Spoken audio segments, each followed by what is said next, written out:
Traveling with a family of 5 is a totally different game than traveling as a couple. When it's just 2 of you, you can kind of wing it. Grab an Uber, throw a bag together, figure it out at the airport. With 3 kids and a mountain of luggage, winging it will wreck your whole day. I'm Mama Bird, and these are the 5 decisions that make traveling work for our family of 5. And I'll be honest about the hits and the misses, because we are definitely not a perfect travel family. We're just one that's made enough mistakes to know a few things now. First one, and it's my favorite. When you plan your luggage, think all the way through to the trip home, because you're going to come back with more than you left with. Souvenirs, that thing the kids had to have, the stuff you swore you wouldn't buy. So here's my trick. I tuck a packed carry-on right inside one of the allotted checked suitcases on the way out. And on the way home, I have an extra medium-sized suitcase I can fill up. Then I'll check the carry-on, usually at no extra cost, and not have to worry about carrying it all around the airport. Instant extra room for everything you accumulated, and nothing gets left behind or crammed in at the last second. Also, make sure you weigh your suitcases while you're at home. With a family of 5, it is so easy to overload one bag. So I weigh them at home before we ever leave. The luggage scale saves us from becoming that family rearranging suitcases on the airport floor while everyone walks around us. Now this one is small and it has saved us every single time. Papa drops me off at the airport with the kids and the bags. Then he goes to park the car.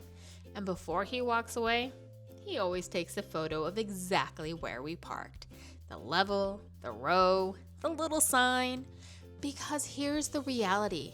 You fly back in 2 weeks later at midnight, completely brain fogged, kids half asleep, and that is not the moment to be wandering around the parking garage going, was it level 3?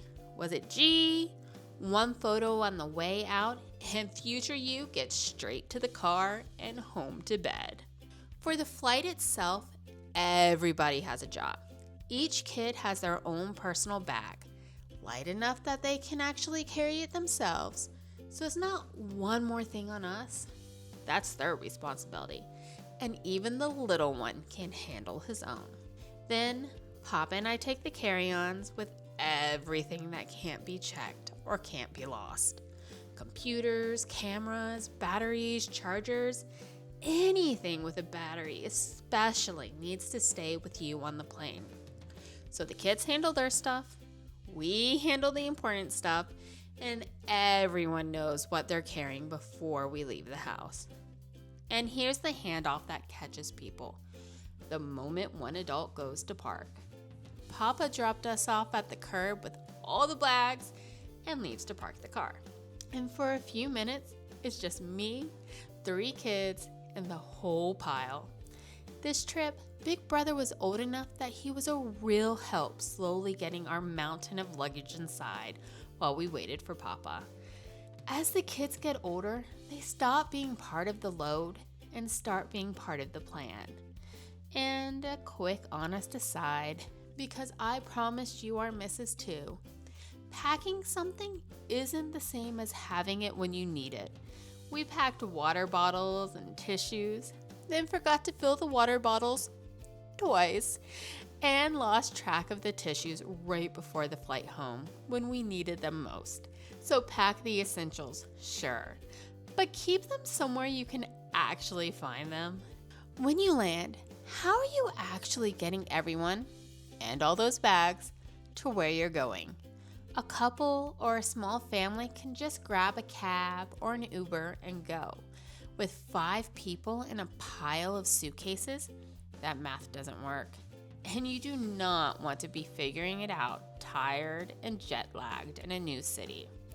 So for this trip, I booked a private car ahead of time, one that could fit all of us and all the luggage. And I'll be honest, I had a lot of anxiety about it.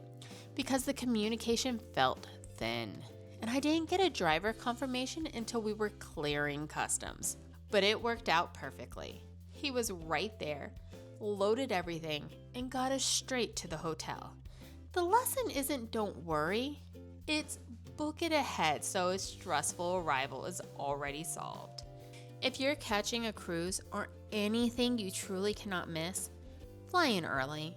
I have watched people sprinting through airports absolutely panicked because a flight delay or cancellation put their whole cruise at risk, and there is nothing they can do at that point.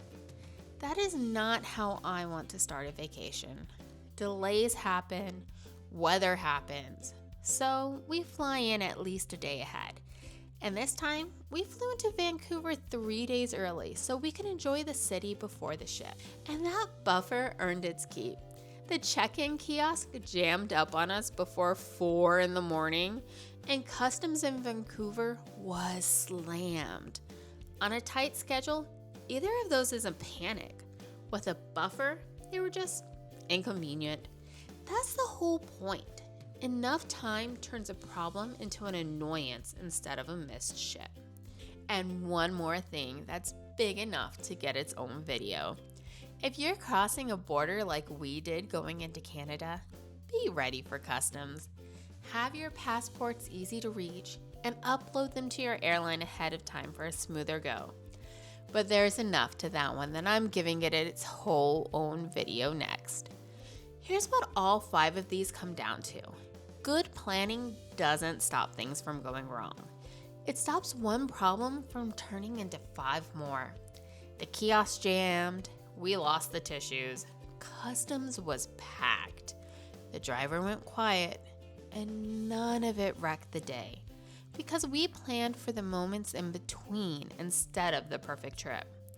So that's what actually worked for our family of 5, the hits and the misses both. If you want to come along for the rest of our Alaska adventure, passports and customs next, then Vancouver, and the whole Disney cruise, make sure you're subscribed to Mama Bird Adventures, because, after all, we're birds of a feather that travel together.